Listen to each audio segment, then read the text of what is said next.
Bonjour à tous et bienvenue dans cette vidéo de débriefing du système Full King sur le Dow Jones 100 ticks. Donc c'est le débriefing pour le mercredi 9 décembre. Alors, tout d'abord, si tu n'es pas abonné à la chaîne YouTube, surtout n'hésite pas à le faire, puisque tu auras l'occasion de suivre différentes vidéos de débriefing, mais aussi des vidéos de formation gratuites et mes vidéos d'analyse chartiste et héliotiste. Et si tu aimes ce que je fais, eh bien surtout n'hésite pas à mettre le petit pouce bleu qui aide tout simplement la chaîne à être mieux référencée et à être connue. Je te remercie. Allez, c'est parti pour le débriefing. Alors, nous avions ici un setup de divergence baissier qui a été invalidé dû au fait que les prix ici ont fait un nouveau plus haut par rapport à celui-ci et l'indicateur étant plus haut que les points, les sommets précédents, il n'y a plus de setup de divergence et donc plus de priorité au moment où on commence le trading. Donc moi, c'est à partir de 9 heures. Alors, les premières alertes sont celles-ci. Alerte King TT en rouge ici à la vente. Je regarde l'indicateur de range long terme, donc c'est-à-dire les points bleus. Il n'est pas actif. Dans ces cas-là, que dit la méthode? Eh bien, il faut se référer à la tendance en cours. La tendance en cours est, vous le voyez ici grâce à la ligne de tendance long terme, elle est légèrement haussière. Donc, on ne se met pas face au flux haussier. On ne prend pas cette alerte-ci. Celle-ci est toujours hors d'une activité de l'indicateur de range long terme, donc même raisonnement, on ne la prend pas. Celle-ci, donc il n'y a toujours pas de setup de divergence puisque l'indicateur ici fait toujours un plus haut par rapport au sommet précédent. Et l'alerte King TT qui est ici, eh bien, elle est à nouveau en zone neutre. Donc il n'y a pas de range, enfin plutôt tendance puisqu'on n'a pas en range long terme. Alors par contre, ici, de manière visuelle, vous aviez un setup de divergence que je notifie ici par rapport, eh bien tout simplement à ces points hauts-ci. La petite flèche, voilà, la ligne de tendance qui permettait de valider l'entrée en position était celle-ci. Donc vous voyez que c'est ce chandelier là qui vient casser à la baisse. Et bien la ligne de tendance, donc ces chandeliers là sont clairement des chandeliers d'hésitation à ne pas prendre en compte. C'est bien celui-là qui est un beau Marubozu qui fait plus de 10 points. Et donc on entre en position ici, c'est donc dû à ce setup de divergence baissier, donc la baisse qui est prioritaire, donc toutes les alertes haussières ne doivent pas être considérées tant que l'on n'a pas atteint l'objectif du TP2, donc c'est-à-dire la borne basse ici qui se trouve hop, voilà, de l'enveloppe opposée, donc l'enveloppe long terme qui se constitue donc de la borne basse, de la borne centrale et de la borne haute qui est ici.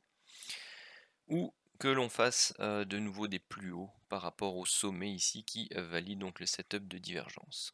Alors l'objectif numéro 1 est le contact ou la proximité à plus ou moins 5 points de la ligne de tendance long terme qui est ici. Donc c'est ceci, donc on a un premier TP qui est à 40 points. Et le deuxième lot qui sera sorti à BE.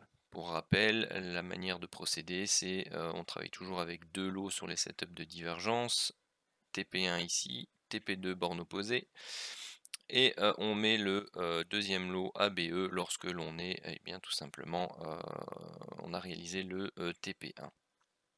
Si la zone de range long terme est active, on peut garder le stop ici au-dessus pour donner un peu plus de mou au trade. Ensuite, donc on vient casser les plus hauts ici avec les prix. Ah oui, pardon, juste avant, il y avait l'alerte King TT baissière, ici en rouge.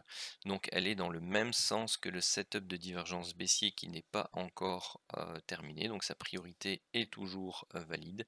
Donc on pouvait entrer en position ici et aller rechercher l'objectif des setups de King TT qui est le plateau opposé ici, donc ou sa proximité bien sûr.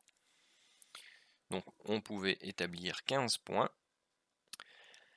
Celle-ci c'est à contre-priorité baissière. Ensuite il n'y a plus de priorité baissière puisqu'on vient faire un plus haut ici au niveau des prix.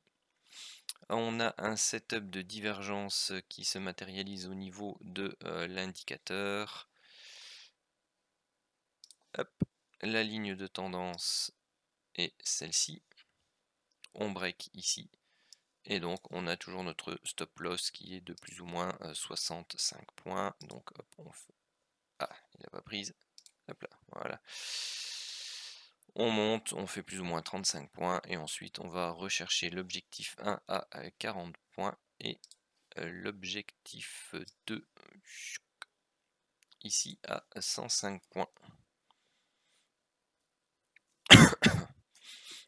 Alors au passage, il y avait cette petite divergence là que j'ai oublié de mentionner. Donc si on prend la ligne de tendance, c'est celle-ci, c'est ce chandelier là qui break à la baisse.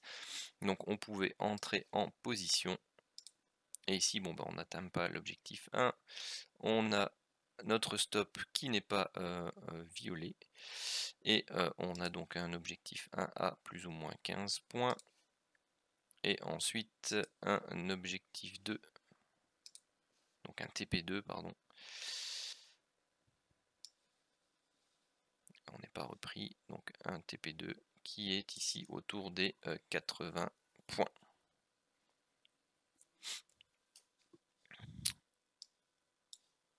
Ensuite, on a un autre setup de divergence là-bas qui lui est visuel. Donc vous voyez l'indicateur qui fait des sommets de plus en plus bas alors que les prix, eux, font des sommets de plus en plus hauts. Vous avez la ligne de tendance qui sera celle-ci. Et donc c'est ce chandelier là qui vient casser la ligne de tendance. Donc on pouvait entrer en position ici pour aller rechercher 40 points et derrière on pouvait aller rechercher l'objectif 2 à plus ou moins 105 points.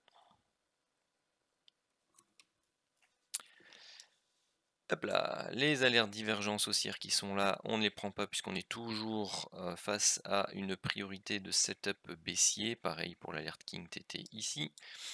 Cette alerte King TT là, eh bien, elle n'est pas en zone de range long terme, donc on considère la tendance.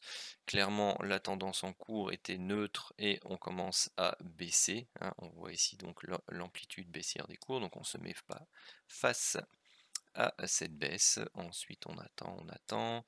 Setup de divergence à la hausse qui, vous le voyez, n'aura pas été validé puisque sa ligne de tendance principale est celle-ci, donc on ne vient pas la casser. Une alerte King TT qui est à contre-tendance puisqu'on n'est pas en zone de range long terme. Une nouvelle alerte King TT qui est à contre-tendance.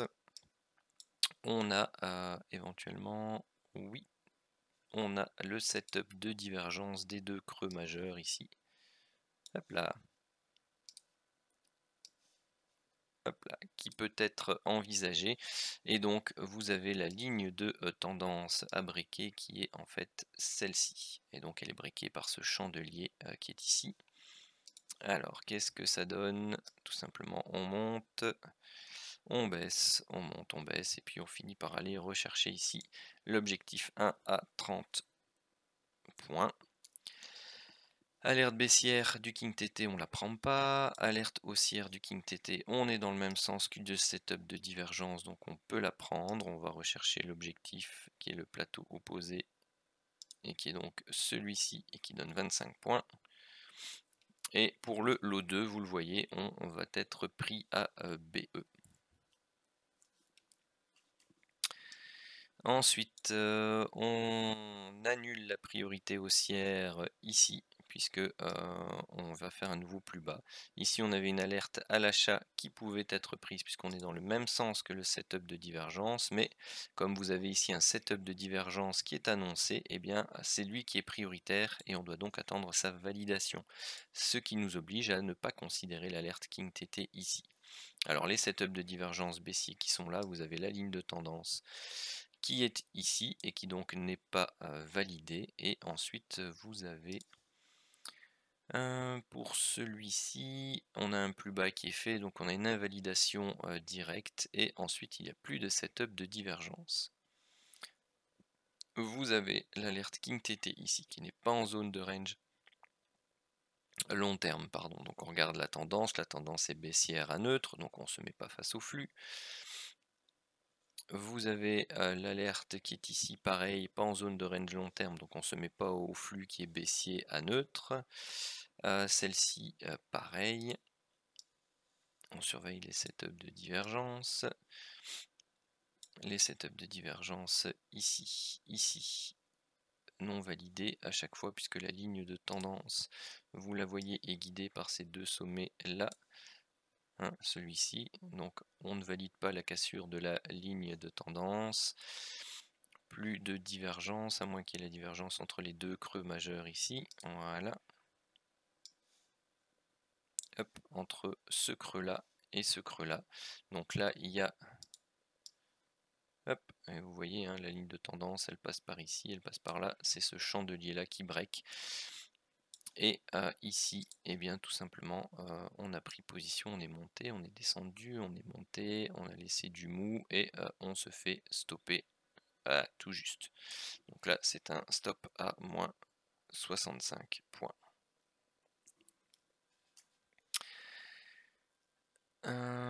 Ok, donc setup de divergence baissière à ne pas considérer puisqu'on valide un setup de divergence à la hausse. Ici, on n'a plus de setup de divergence haussier. On a une alerte King TT qui est en zone de range long terme, celle-ci.